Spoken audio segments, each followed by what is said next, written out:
ছাতিমতলার প্রেম সময়টা ১৯৯৪ সাল। গ্রাম বাংলার বিকেলগুলো তখন ল্যান্ডফোন আর স্মার্টফোনের ভিড়ে হারিয়ে যায়নি। নিখিলেশ তখন কলেজে পড়ে। সাদা শার্ট আর ইনককরা প্যান্ট, চোখে মোটা ফ্রেমের চশমা। গ্রাম্য কিশোরীদের চোখে সে ছিল এক অন্যরকম হিরো। আর মিলা মিলা ছিল জমিদার বাড়ির সামনের দিকে থাকা সেই চঞ্চল মেয়েটি, যার চুলের বিনুনিতে সবসময় একটা কামিনী ফুল গোজা থাকত। নিখিলেশ আর মিলার প্রেমের মাধ্যমটা ছিল বড় অদ্ভুত। কোনো মেসেজ নয়, কোনো ফোন কল নয়, তাদের সেতু ছিল নীল রঙের ইনল্যান্ড লেটার আর কিশোরী মিলার সেই মায়াবী হাসি।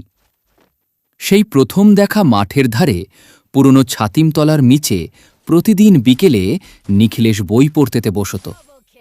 মিলা কলসিকাখে পুকুরঘাটে যাওয়ার সময় একবার অন্তত আড়ো চোখে নিখিলেশের দিকে তাকাত। একদিন এক দমকা হাওয়ায় নিখিলেশের খাতার ভেতর রাখা একটি শুকনো বকুল ফুল মিলার পায়ের কাছে এসে পড়ল।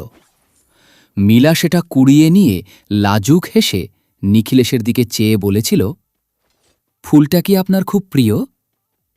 নিখিলেশ সেদিন কোনো কথা বলতে পারেনি, শুধু মাথা নেড়েছিল। সেই থেকেই শুরু। চিঠির আদান প্রদান নয়, দশকের প্রেম মানেই ছিল প্রতীক্ষা। নিখিলেশ মিলাকে সরাসরি কিছু বলতে পারত না, তাই সে সাহায্য নিত কবিতার। খাতার ছেঁড়া পাতায় লিখে পাঠাত, তোমায় দেখার নেশায় আমার কাটে বেলা অবেলা। সেই চিরকুটগুলো মিলার কাছে পৌঁছাত তাদের ছোট ভাই বোনদের মাধ্যমে। মিলা উত্তরের বদলে পাঠাত একটা করে মোরব্বা বা একটু আচার, যার মাধ্যমে সে তার মৌন সম্মতি প্রকাশ করত। বর্ষার দিনে যখন ঝমঝমিয়ে বৃষ্টি নামত, তখন নিখিলেশ তার সাইকেলের বেল বাজিয়ে মিলার বাড়ির পাশ দিয়ে চলে যেত। মিলা জানলার খড়খড়ি সামান্য ফাঁক করে দাঁড়িয়ে থাকত শুধু একবার এক পলক দেখার জন্য। বিরহের সুর, তখনকার দিনে প্রেম মানেই ছিল পরিবারের ভয়।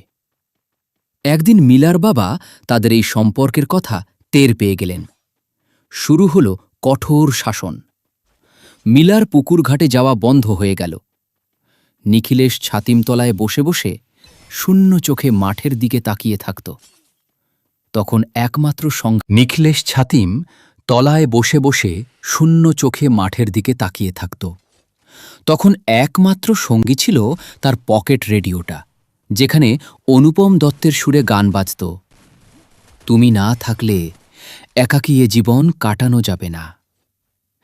মিলনের সেই লগ্ন, গ্রামের সেই বিখ্যাত চড়ক মেলায় মিলা আর নিখিলেশের আবার দেখা হল। ভিড়ের মাঝে মিলা চুপি চুপি এসে নিখিলেশের হাতে একটা ছোট্ট প্যাকেট ধরিয়ে দিল। নিখিলেশ বাড়ি ফিরে দেখল তাতে একটা লাল সুতোর রাখি আর একটা চিঠি। চিঠিতে লেখা ছিল, অপেক্ষা করো, পড়ার শেষে যেদিন তোমার চাকরি হবে সেদিনই বাবা আমাদের কথা শুনবে। নিখিলেশ তার কথা রেখেছিল। কঠোর পরিশ্রম করে সে যখন সরকারি স্কুলের শিক্ষক হল, তখন তাদের আর কেউ আলাদা করতে পারেনি। আজও সেই ছাতিম তলাটা আছে, শুধু বদলে গেছে সময়।